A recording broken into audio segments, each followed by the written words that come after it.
ఇక ప్రధాని మోదీ టూర్ కి పోలీసులు కట్టుదిట్టమైన భద్రతా ఏర్పాట్లు చేశారు. మొత్తం 2500 మంది పోలీసులతో బందోబస్తు నిర్వహిస్తున్నారు. 3 డీసీపీలు, 5 అదనపు డీసీపీలు, 21 మంది ఏసీపీలు, 57 మంది ఇన్స్పెక్టర్ల భద్రతా ఏర్పాట్లని పర్యవేక్షిస్తున్నారు. పరేడ్ గ్రౌండ్స్ పరిసరాల్లో bomb squads, sniffer dogs, Octopus, SOT బృందాలతో తనిఖీలు చేపట్టారు. పరేడ్ గ్రౌండ్స్ పరిసరాల్లో సీసీటీవీ నిఘాని కట్టుదిట్టం చేశారు. అన్ని ప్రవేశ ద్వారాల దగ్గర స్క్రీనింగ్ తప్పనిసరి చేశారు. బేగంపేట్, బోయిన్పల్లి, మారేడుపల్లి పరిధిలో డ్రోన్లు, యూఏవీలు, కెమెరాలు, బ్యాగ్లు, బ్యానర్ల ప్రదర్శనపై నిషేధం విధించారు.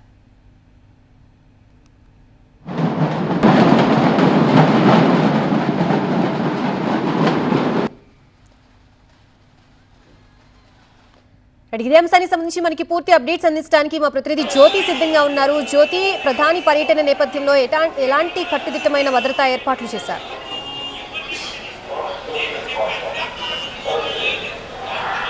ప్రధాని మోడీ భారీ బహిరంగ సభ నేపథ్యంలో పరేడ్ గ్రౌండ్కు భారీగా కార్యకర్తలు చేరుకుంటూ ఉన్నారు. ఈ నేపథ్యంలో పోలీసుల భారీ భద్రతను కూడా ఏర్పాటు చేశారు. సుమారుగా 2000 మందికి సంబంధించినటువంటి లా అండ్ ఆర్డర్ పోలీసులతో పాటు మరొక వైపు 600కు పైగా కూడా ట్రాఫిక్ పోలీసులు ఈ బందోబస్తులు ఏర్పాటు చేయడం జరిగింది.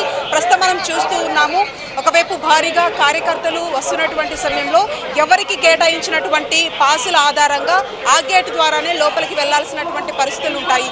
ఈ నేపథ్యంలో చాలా వరకు కూడా వాళ్ళకి ఇచ్చినటువంటి ఆ పాసుల్ని చెక్ చేసి లోపలికి పంపిస్తూ ఉన్నారు. అంతేకాకుండా పరేడ్ గ్రౌండ్ మొత్తం కూడా పోలీసులు తమ ఆధీనంలోకి తీసుకున్నటువంటి పరిస్థితి. ఒకవైపు ఆక్టోపస్ కావచ్చు, ఎన్ఎస్జీకి సంబంధించినటువంటి వాళ్ళు కావచ్చు, ప్రత్యేక దళాలతో కూడా పూర్తి స్థాయిలో కూడా ఈ యొక్క భారీ బహిరంగ సభకు పోలీసుల కట్టుదిట్టమైనటువంటి ఆ భద్రతను ఏర్పాటు చేశారు. అంతేకాకుండా నో ఫ్లై జోన్గా కూడా ఈ యొక్క పరేడ్ గ్రౌండ్స్ని ఇవ్వడం జరిగింది. ఎందుకనంటే లోపలికి ఎలాంటి ఎలక్ట్రానిక్ వస్తువులు కావచ్చు, లేకపోతే ఇతర ఏ వస్తువులను కూడా వాటర్ బాటిల్స్తో సహా ఏవి కూడా లోపలికి తీసుకువెళ్ళడానికి వీల్లేదంటూ కూడా ఇప్పటికే మల్కాజ్గిరి సిపి సుమతి ఆదేశాలను జారీ చేసింది.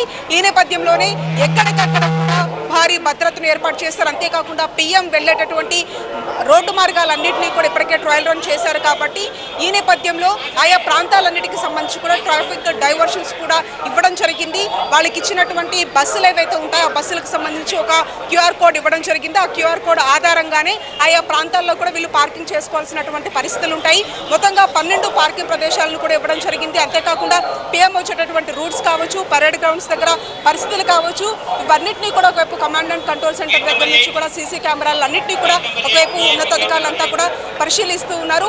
ఓవరాల్గా కూడా భారీ భద్రత నడుమ ఈ యొక్క ప్రధాని మోడీకి సంబంధించినటువంటి ఈ సభ జరగబోతోంది.